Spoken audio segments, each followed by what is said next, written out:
Storm Team 44, powered by Bracket Heating, Air, and Plumbing. All right, good afternoon, everybody. Finally, hooray, getting some blue sky and some sunshine out there after what was a complete mess of a day yesterday. Had all that rain that came through, but now we are on the drier side of yesterday's storm system, and we're getting some blue sky in that Evansville West camera. Nice day. It is a little chilly, though. Temperatures have been chilly for most of the day thus far, and the wind isn't really helping all that much. We've got northwest winds coming in fairly stiff at around 12 to 13 miles per hour in and around Evansville, gusting as high as 20 miles per hour. It will remain that way for the rest of the afternoon because we are on, again, the backside of that storm system, which you see there. There's the area of low pressure, some moisture wrapping around that low pressure. We still have a tight pressure gradient on the backside of that low, which just means that there's a lot of wind. Wind is just the air moving from high to low pressure, and there's anytime you have a big change in pressure, you get a big change in wind speeds, which we will for the rest of the day today. I think the winds should relax a little bit, though, for later this evening.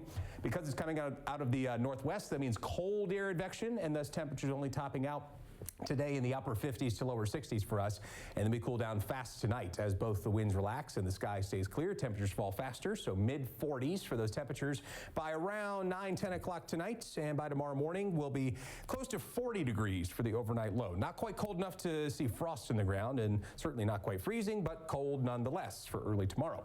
For tomorrow afternoon, it should be another lovely day with lots of sunshine. I think the wind will be slightly less in our face, maybe up to just 5 to 10 miles per hour as opposed to the 10 to 15 we're seeing this afternoon. And it looks like a decent forecast for trick-or-treating as well. Yes, a little cold in the upper 40s by 8 p.m., but we'll see a mostly clear sky and luckily no chance for rain.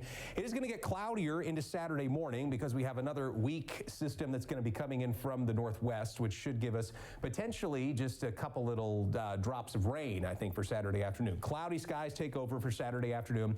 Maybe some light rain here and there, but not too worried about anything heavy. And then by Saturday night, drier air starting to come in along the front, and we dry out in time for Sunday morning. Likely stay dry, cold, and mostly sunny for Sunday afternoon. For the second half of the weekend, looks like a really lovely fall day, all things considered. Looking farther ahead to next week, we have an upper level ridge which should be developing towards our southwest, way towards our southwest, into Texas and Oklahoma, which may be far away, but it's going to be or strong enough rather to raise the high temperatures for us for next week. So we're going to start off that first full week of November a little bit warmer, near 60 degrees for the high today. Then we're in the mid and upper 50s tomorrow through Saturday and Sunday, and then we bounce back up to 63 degrees for the high by Monday as the sun shines back out. So a clear sky later on tonight and cold, down to 40 degrees for your low overnight tonight. For that trick-or-treating forecast, again, looks great. Clear skies, a little chilly, mid-50s by 6 p.m. and into the upper 40s by 8 p.m. tomorrow evening.